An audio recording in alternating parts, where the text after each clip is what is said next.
गोबरे में देवता सूझ रहा था, तो माइक्रोस्कोप से डॉक्टर के यहाँ लेके देखवाओ कि उसमें गोबर के गणेश जी नुकायल बारन की टेटनस के देवता नुकायल बारन। कि ब्राह्मणवाद का क्या पहचान, साफ कपड़ा सात निशान। वो खेत खलिहान में काम नहीं करेगा, इसलिए उसका कपड़ा साफ होगा, भुरुकवा चनन होगा, हाथ में बौद्धि होगा, हाथ में औंठी होगा, जनऊ होगा, टीकी होगा, 7 गो परमाणु उन्होंने बताया। अब हम बैकवर्ड में जौन भुरुकवा चनन करता होगा, टीकी रखता होगा, इसका मतलब ब्राह्मणवाद के गुलामी, सब गुलामी का प्रतीक है। सबका साथ है सिर्फ ठगवा गैंग का विकास, जो धर्म के नाम पर घरे घरे घूम के मठ में मंदिर में मठाधीश बन के ठग के खाता है, उसका सैलरी दे रही है सरकार, और बाकी लोगों का नौकरी चाकरी बिजनेस व्यापार सब छीन रही है। कोनो अहिर कोईरी कुर्मी कानू चमार से पूछिए ना कितना जमीन हवा, तो घरे भर है। और उस सब का गरीब होगा उस जाति में, ओकरो 10-20 बीघा जमीन रहता है। नौकरी में जाके देखिए, हाई कोर्ट में, सुप्रीम कोर्ट में सब जज वही है। नीचा चौकीदार से लेकर के राष्ट्रपति तक, इधर दिखाने के लिए राष्ट्रपति बैकवर्ड दलित को बना रहा है, चूंकि वोट लेने के लिए। 10.5% वाले के पास 84% जमीन क्यों, कैसे, ये कौन, किसका चमत्कार है, कहाँ से कोई है प्रमाण? मुगलों की गुलामी करके, अंग्रेजों की गुलामी करके, मुगलों के साथ बेटी रोटी का रिश्ता बना के, अंग्रेजों के साथ बेटी रोटी का रिश्ता बनाकर।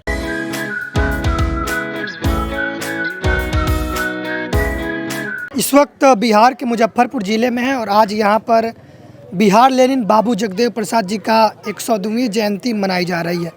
देख सकते हैं यहाँ पर पोस्टर लगा है, गौतम बुद्ध, राष्ट्रपिता ज्योतिराव फुले, बाबा साहब डॉक्टर अम्बेडकर, पेरियार साहब, रामस्वरूप वर्मा, सावित्रीबाई फुले और बिहार लेनिन जगदेव प्रसाद, लाला सिंह यादव, संत गाडगे। और आप देख सकते वहाँ कार्ल मार्क्स का भी तस्वीर लगा हुआ है। यहाँ तमाम बहुजन समाज के इंटेलेक्चुअल मौजूद थे और अपने भाषणों से लोगों को संबोधित किए, उन्हें बताए हैं कि किस प्रकार समाज में क्रांति लाना है, कैसे अंधविश्वास पाखंड से बाहर निकलना है और 90% समाज को एकत्रित करके सत्ता में हिस्सेदारी लेना है। अर्जक संघ के प्रदेश अध्यक्ष माननीय अरुण कुमार गुप्ता जी यहाँ पर मौजूद थे, इनसे बातचीत कर रहे हैं। सर, क्या कहेंगे, आज जगदेव प्रसाद जी का जयंती मनाया गया है। जगदेव प्रसाद, जो उन्हें तगमा जिसने दिया, उनके निधन के बाद उनके कार्यक्रम को देख के जीवन में वो जो चाहते थे, और ये जो देश का था, जो देश के अंदर जो विषमता पर आधारित जो व्यवस्थाएं चल रही थी, उससे खिन्न होकर के, ऊब करके, जो 90% पर अत्याचार जुर्म करने वाले वर्ग के खिलाफ इन्होंने सोचा समझा और नारा दिया 10 का शासन 90 पर। और एकदम आज तक वही हो रहा है जो जगदेव बाबू चाहते थे, जिसकी पूर्णाहुति हो जाए, समाप्ति हो जाए। लेकिन हमारे राजनेता लोग, जगदेव बाबू कर्पूरी जी के बाद जो लोग आए, सब वो लोग चापलूसबाज ही आए। वो जगदेव बाबू के नाम लेके, कर्पूरी जी के नाम लेके, अम्बेडकर के नाम लेके वो लोग कर रहे हैं सिर्फ नाम में, लेकिन कर्म कर रहे हैं वही जो 90% के विरोधी लोग जो किए हैं, उसी काम की पुनरावृत्ति ये लोग भी कर रहे हैं। उनका नाम मैं कहना उचित नहीं समझता हूँ। तो मैं अर्जक संघ के जो फाउंडर थे रामस्वरूप वर्मा जी, उन्हीं के विचार को लेकर के इस अर्जक मिशन में, चाहे हमारे लोकल के जो साथी लोग हैं, जैसे ये अभी राजो लोपा का जो मदन बाबू हैं, ये काफ़ी हमारे अर्जक संघ के करीब हैं। रामचंद्र बाबू अर्जक संघ के सदस्य हैं, मदन प्रसाद जी हैं, सुरेश राय जी हैं प्रमुख, वैसे और बहुत साथी लोग हैं। हम लोग जो संकल्प और बीड़ा उठाया कि इसको धरातल पर जगदेव बाबू के सपना को हम उतारें, और कैसे उतारें, तो साक्षात व्यवहार में उतारे, जिसको मार्क्स ने, लेनिन भी कहा कि words are one thing, action other. कथनी अलग बात है, करनी। तो हम लोग करनी में उतारना चाह रहे हैं कि कोई भी आदमी मरेगा, कोई हम लोग मरे, रामचंद्र बाबू चाहे कोई हमारे भाई मरे, दादा मरे, बाबूजी मरे, कोई उतरी सुतरी इंडा पिंडा हम नहीं कराए। हम लोग लाश नहीं उठाया, हमारा पोता नहीं उठाया, बेटा नहीं, हमारी पत्नी मरी, भाभी मरी, माँ मरी, भाई मरे, सब का लाश हमारी घर के बेटी, पोती, भगनी ये उठा के ले गया। ब्राह्मणवादी को चैलेंज करके मैं उसके व्यवस्था को उखाड़ फेंके।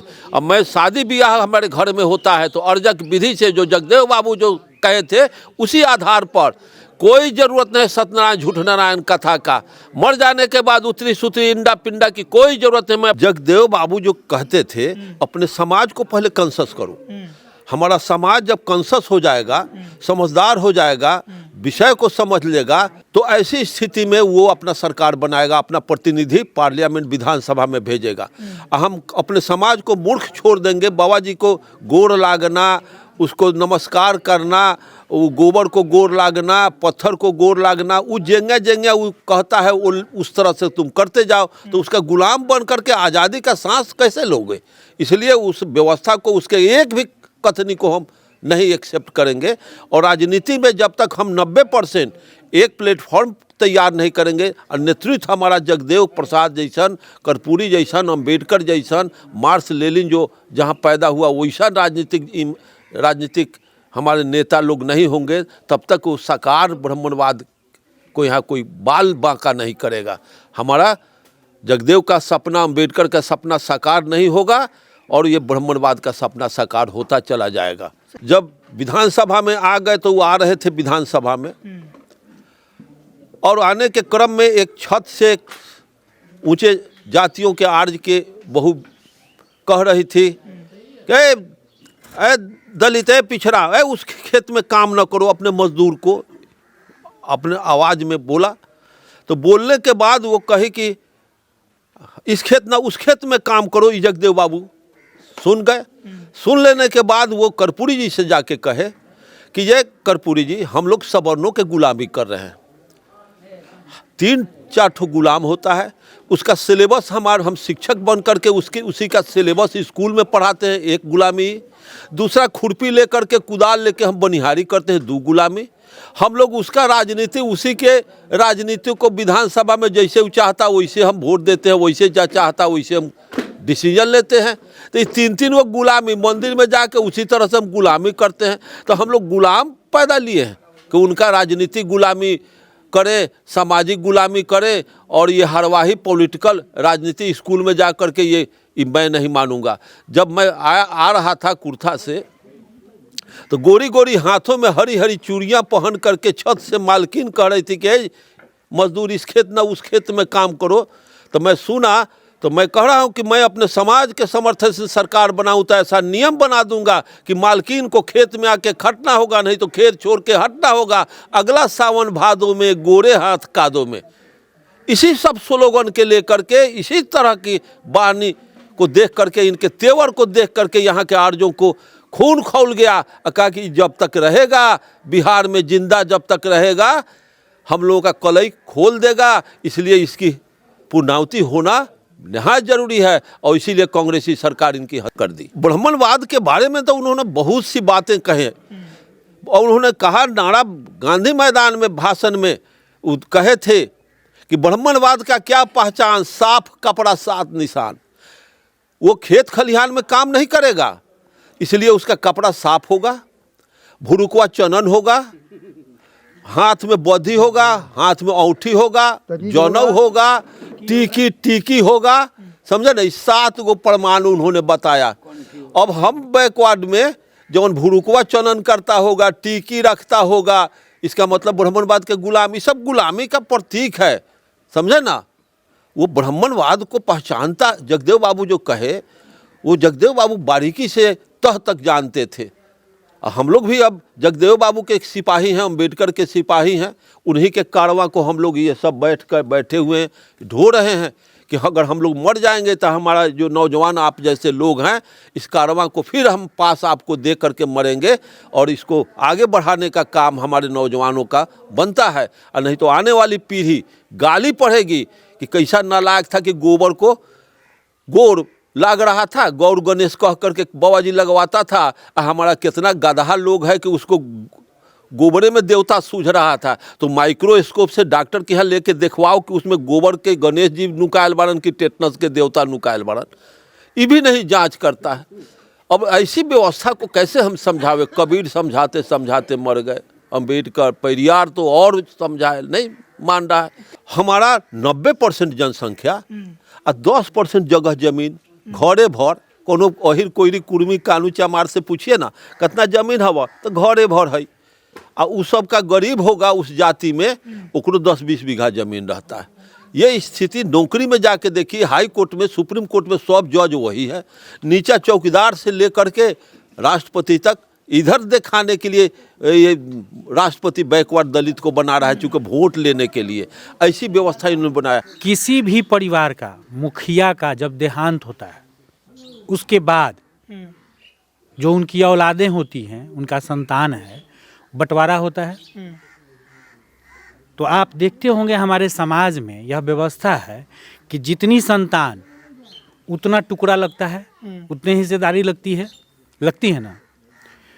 तो इसी समाज की व्यवस्था है, वो इसी समाज में पनपा है और वो चल रहा है, फलीभूत है।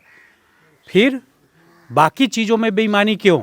ये धर्म के ठेकेदार जातियां बनाकर, वर्ण भेद बनाकर, जातियां बना करके और हमारे साथ भाईचारा को तोड़ करके, तार करके, और क्या किया?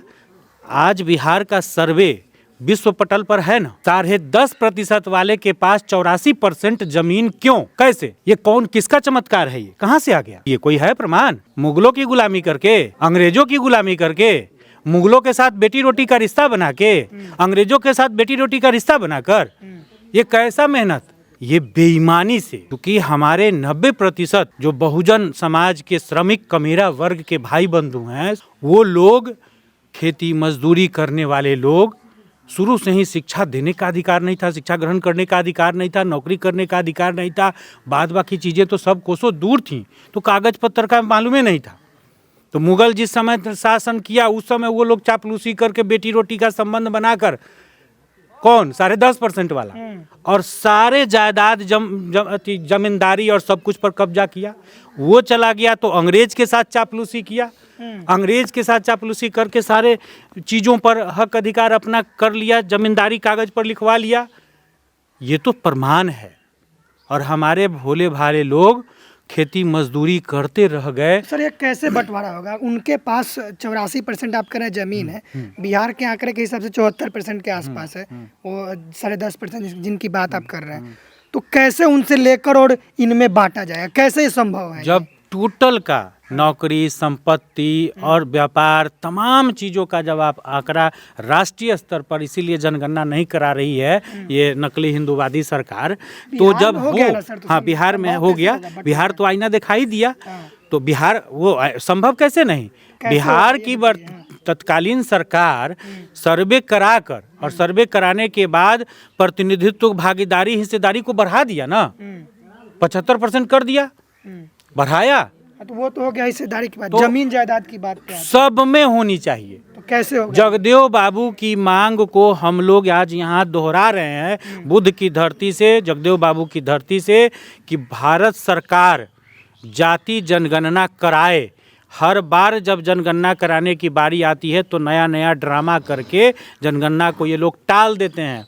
जाति जनगणना कराकर संख्या अनुपात के आधार पर जितनी ज़मीनें हैं, वो सब संपत्ति है, वो सब बराबर हिस्सेदारी बांट दे। नौकरी चाकरी, बिजनेस, व्यापार, सब में हिस्सेदारी दे। तब जाकर के भारत विकसित भारत बनेगा, नव भारत का निर्माण होगा, तब सबका साथ भारत का विकास होगा। नहीं तो सबका साथ है सिर्फ ठगवा गैंग का विकास, जो धर्म के नाम पर घरे घरे घूम के मठ में, मंदिर में मठाधीश बन के ठग के खाता है, उसका सैलरी दे रही है सरकार, और बाकी लोगों का नौकरी चाकरी, बिजनेस, व्यापार सब छीन रही है। ये तोड़ना होगा, और ये चीज़ तभी संभव है 2024 के लोकसभा चुनाव में बहुजनों को एकता दिखाकर आईना दिखाना होगा, उसको सबक सिखानी होगा। मदन चौधरी जी हैं, रालोसपा के प्रदेश उपाध्यक्ष, इनसे बातचीत करते हैं। सर आज बिहार लेनिन जगदेव प्रसाद जी का जयंती मनाया जा रहा है, क्या कुछ कहना चाहेंगे? बिहार लेनिन जगदेव बाबू का नामकरण इसलिए पड़ा कि जो विश्व में कार्ल मार्क्स ने या लेनिन ने कहा था कि दुनिया के मजदूरों एक हों, उसी तरह जगदेव बाबू ने बिहार के अंतर्गत या भारत में उन्होंने भी वर्ग संघर्ष को देखा था। सामंतवाद और गरीबी के बीच की जो खाई थी उसको पाटने के लिए उन्होंने भी मजदूरों के लिए काम किया, इसीलिए उनको जगदेव प्रसाद जी को बिहार लेनिन कहा जाने लगा। तो आज जो उनकी जयंती मनाई जा रही है, नारा तो उन्होंने बहुत सारा दिया था, लेकिन हर नारे के पीछे उनका कुछ उद्देश्य था, उनका कुछ मैनिफेस्टो था कि हम जो कह रहे हैं उसको किस रूप में जाना जाना चाहिए। आपने पूछा अभी सर से कि 100 में 90 शोषित है, शोषितों ने ललकारा है, धनधरती और राजपाट पे 90 भाग, सब तो कही दिए। उनका सोचना था कि जिसकी जितनी हिस्सेदारी उसकी उतनी भागीदारी। 90% यदि गरीब लोग हैं तो उनको सब चीज में ना बराबर का हिस्सा मिलना चाहिए। इस भारत में जिसने पैदा लिया, इस भारत में जो भी व्यक्ति पैदा लिया, भारत के संसाधनों पे सबको समान रूप से अधिकार होना चाहिए। हमारे अंबेडकर साहब ने भी कहा, जगदेव बाबू ने भी कहा, जननायक कर्पूरी ठाकुर जी ने भी इसको कहा। सर, संविधान लागू होने के 74 साल बाद भी आज तक क्यों नहीं हुआ ऐसा व्यवस्था कि 90% को 90% हिस्सेदारी मिले? ऐसा क्यों नहीं हुआ अभी तक? देखिए, भारत के लेवल पे तो मैं नहीं बता सकता आपको कि क्यों हुआ, लेकिन बिहार के लेवल पे मैं आपको बताना चाहता हूँ कि जिस समय जगदेव बाबू ने यह नारा दिया 100 में 90 शोषित का, उस समय बिहार के अंतर्गत जो राजनीतिक परिस्थितियाँ थीं वो अलग थी। वो लड़ाई सामंतवाद और गरीब के बीच लड़ी जा रही थी। मैं आपको ये बताना चाहता हूँ कि विगत 30-35 वर्षों से जगदेव बाबू जिस 90% की बात करते थे, उन्हीं का शासन है, उन्हीं में से किसी वर्ग का शासन है, किसी व्यक्ति का शासन है। हमारे भाई बंधु ही कर रहे हैं। मैंने आपको कहा कि संविधान में लिखा कि सभी व्यक्ति को शैक्षणिक रूप से, सामाजिक रूप से और आर्थिक रूप से विकास की बात की जाएगी। तो जगदेव बाबू के जो अनुयायी हुए, कर्पूरी ठाकुर के जो मानने वाले लोग सत्ता में आए, इन्होंने एक चीज़ पर फोकस जरूर किया, सामाजिक रूप से हमारा कैसे उत्थान हो, समाज में हम कैसे बराबरी का दर्जा पाएं, इसके लिए उन्होंने ज़रूर काम किया। इसके लिए हम उनके प्रति आभार व्यक्त करते हैं, बहुत ही अच्छा मानते हैं। लेकिन उन्होंने दूसरा पहलू जो विशेष रूप से सबसे ज़रूरी पहलू था, शिक्षित होना। आप कुछ मत करिए, आप 5 किलो अनाज क्यों देते हैं, आप शिक्षा दे दीजिए, वो आदमी अनाज भी खरीद लेगा, बच्चों को पढ़ा भी लेगा, अपनी सामाजिक स्थिति भी सुधार लेगा, आर्थिक स्थिति भी सुधार लेगा। तो मैं यही तो आग्रह करना चाहता हूँ आने वाले सत्ता में लोगों से, या जो बैठे हैं उनसे भी, कि आप एक काम कर दो, सिर्फ और सिर्फ शिक्षा में सुधार कर दो, बाकी आपको 5 किलो अनाज देने की ज़रूरत नहीं है। अपने आप समाज में उत्थान हो जाएगा, 90% का शासन हो जाएगा, सब कुछ हो जाएगा। जगदेव प्रसाद ने जो नारा दिए थे, अगर उसको हम लोग धरती पर हम लोग उतार देंगे तो निश्चित रूप से जो है कि जो उन्होंने सपना देखा था सबको बराबरी हक का, सबको समान शिक्षा का, निश्चित रूप से जो है कि मिलेगा। उनके विचारों को हमको धरती पर लाना पड़ेगा, जो उन्होंने लिया था संकल्प। और जब तक जो है ये ब्राह्मणवादी व्यवस्था जो है, गैर बराबरी व्यवस्था जो है समाप्त नहीं किया जा सकता है, तो समानता सामता नहीं आ सकता है, न अधिकार हमको पूर्ण मिलेगा। इसलिए उनके विचारों को हमको जन जन तक पहुंचाना होगा। उनके विचार से ही हमको जो है कि हक अधिकार जो है बराबरी पर आ सकता है और मिल पाएगा। आज हम संकल्प लिए हैं, हम लोग जो है मास्टर साहब को जो है बहुत बहुत धन्यवाद देते हैं कि उन्होंने जो ये समता पर आधारित ये अर्जक संघ है, उस मिशन पर उन्होंने जो संकल्प लिया है, उसी से जो है कि लोगों को कल्याण होगा और हक बराबरी जो है मिल पाएगा।